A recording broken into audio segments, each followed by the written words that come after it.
प्रधानमंत्री मनमोहन सिंह नहीं रहे। ऐसी शख्सियत जिनकी खामोशी भी बोलती थी। हालात कैसे भी विषम हों, हालात कितने भी विकट हों, वे चुपचाप हल निकाल लेते थे। 1991 में देश आर्थिक संकटों से घिरा तो भारत की अर्थव्यवस्था को दुनिया के निवेशकों के लिए खोलकर आर्थिक क्रांति ला दी। मनमोहन सिंह ने दिल्ली एम्स में बृहस्पतिवार रात अंतिम सांस ली। मनमोहन सिंह के निधन की सूचना मिलते ही कर्नाटक के बेलगावी में चल रही कांग्रेस कार्य समिति और अगले 7 दिन तक के लिए सभी कार्यक्रम रद्द कर दिए गए। पार्टी अध्यक्ष मल्लिकार्जुन खड़गे व लोकसभा में नेता प्रतिपक्ष राहुल गांधी समेत बड़े नेता दिल्ली पहुंचे। रात 9:51 पर उन्होंने अंतिम सांस ली। खुली अर्थव्यवस्था के सूत्रधार मनमोहन सिंह 2 बार प्रधानमंत्री रहे। बतौर वित्त मंत्री भारत का बाजार दुनिया के लिए खोला।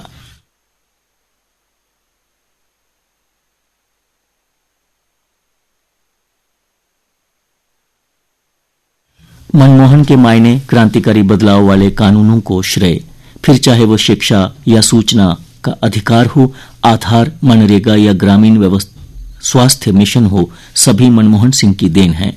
परमाणु समझौते के लिए सरकार को लगाया दांव पर। 1990 में चंद्रशेखर की सरकार के समय गिरती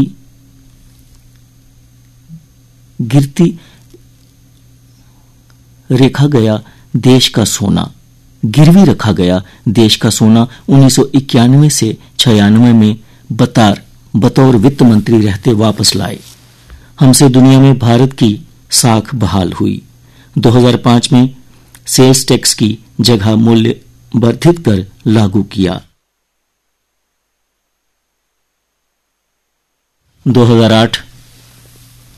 2008 में छठे वेतन आयोग की सिफारिशें लागू की। 2011 में देश की जीडीपी विकास दर 8.5% पहुंच गई।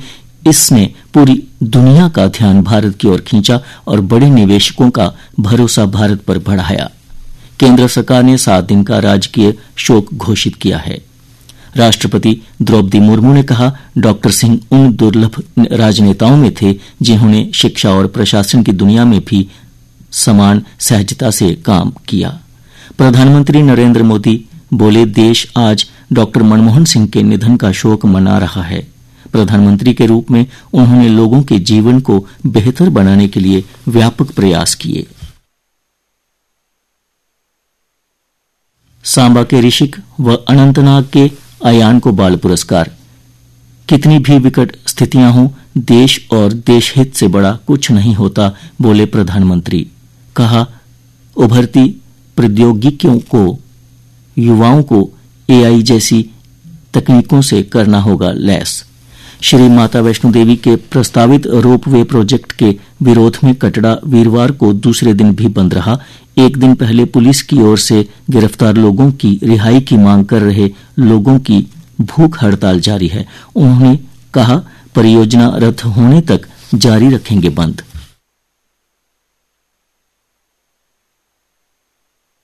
अब खाद्य सुरक्षा के दायरे में आएंगे कश्मीरी पंडित। विस्थापितों के राशन कार्ड NFSA डेटाबेस से जुड़ेंगे।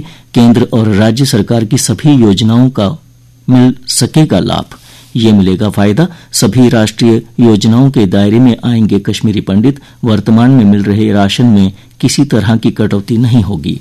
100% मीटरिंग के बाद ही मिल पाएगी निर्बाध बिजली, बोले मुख्यमंत्री। उमर अब्दुल्ला ने कहा, कश्मीर घाटी में लोग भीषण ठंड में मुश्किलों का सामना कर रहे। प्रदेश को साल भर पर्यटन स्थल के रूप में पेश करने का प्रयास कर रही सरकार। सीएम ने राब्ता में सुनी जन समस्याएं, व्यापार को बढ़ावा देने की मांग। केंद्रीय कौशल विकास मंत्रालय की रिपोर्ट में खुलासा हुआ है, जम्मू कश्मीर के युवा आतंक के साए से निकलकर हुनरमंद बनकर रोजगार से जुड़ रहे हैं। प्रधानमंत्री कौशल विकास योजना PMKVY में अब तक 4,11,000 से अधिक कौशल प्रशिक्षण ले चुके हैं। और अब कुछ अन्य समाचारों की जानकारी आपको देंगी रोहिणी शर्मा। धन्यवाद विजय। श्री माता वैष्णो देवी यूनिवर्सिटी का 10वां दीक्षांत समारोह आज होगा, जो कि सुबह 10:30 से शुरू होगा। इसमें उपराष्ट्रपति जगदीप धनखड़ मुख्य अतिथि होंगे। समारोह के लिए 911 विद्यार्थियों ने पंजीकरण करवाया है। शैक्षणिक सत्र 2023-24 के 485 मेधावियों को उपराष्ट्रपति डिग्रियां देंगे। उपराज्यपाल मनोज सिन्हा ने कहा कि जम्मू संभाग के स्कूलों में पंजाबी भाषा पढ़ाने के लिए पाठ्यक्रम तैयार किया जा रहा है। उन्होंने ऑल सिख कोऑर्डिनेटर कमेटी के विशेष शहीदी समागम में की शिरकत। कहा कि युवा साहिबजादों के बलिदान और गुरु गोविंद सिंह जी की विरासत का सम्मान करें। बागे बहू को पर्यटन स्थल के रूप में विकसित किया जाएगा। ये बात मुख्यमंत्री उमर अब्दुल्ला ने कल शाम को बागे बहू में open air amphi theatre light and sound के उद्घाटन के मौके पर कही।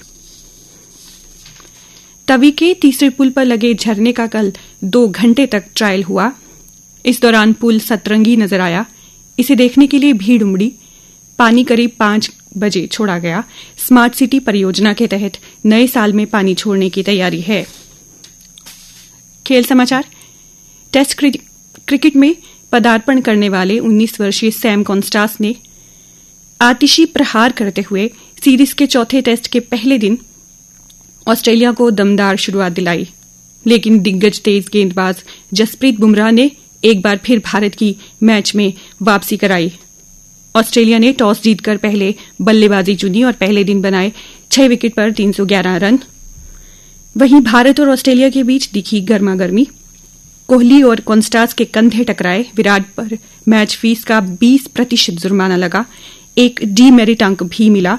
वहीं कॉन्स्टास बोले, कोहली जानबूझकर उनसे नहीं टकराए थे, ये क्रिकेट है और तनाव में ऐसा हो जाता है। भारतीय महिला टीम खराब फॉर्म से जूझ रही वेस्टइंडीज के खिलाफ तीसरे और आखिरी एक दिवसीय मैच में आज क्लीन अप के इरादे से उतरेगी। ये मैच आज सुबह 9:30 से खेला जाएगा। ग्रैंड मास्टर अर्जुन एरिगेसी विश्व रैपिड एंड ब्लिट्ज शतरंज टूर्नामेंट में अपने अभियान की शुरुआत करेंगे, तो उन्हें 2026 कैंडिडेट्स टूर्नामेंट में प्रवेश करने वाला पहला भारतीय बनने की संभावनाओं को कायम रखने के लिए कड़ी चुनौतियों का सामना करना होगा। 2019 से किसी भारतीय ने नहीं जीता न्यूयॉर्क शतरंज टूर्नामेंट में खिताब। और अब नजर डालते हैं मौसम के हाल पर। मौसम विज्ञान केंद्र की जानकारी के अनुसार आज प्रदेश के कुछ हिस्सों में बारिश और कहीं कहीं बर्फबारी होने की संभावना है। सर्द हवाओं से नहीं मिलेगी राहत। कड़ाके की ठंड के बीच श्रीनगर में जमी विश्व विख्यात डल झील पर कल बच्चे क्रिकेट खेलते नजर आए। कल का अधिकतम तापमान 22.1 डिग्री सेल्सियस और न्यूनतम 6.6 डिग्री सेल्सियस रिकॉर्ड किया गया। आज सूर्यास्त 5:33 पर होगा और कल सूर्योदय 7:33 पर होगा। श्रोताओं, उन्हें तो सुना करते हैं समाचार पत्रें दियां सुर्खियां। न्यूज़ डेस्क पर मेरे कन्ने हियां रोहिणी शर्मा ते समाचारें दे संकलन च सहयोग दिता साक्षी ठाकुर ने।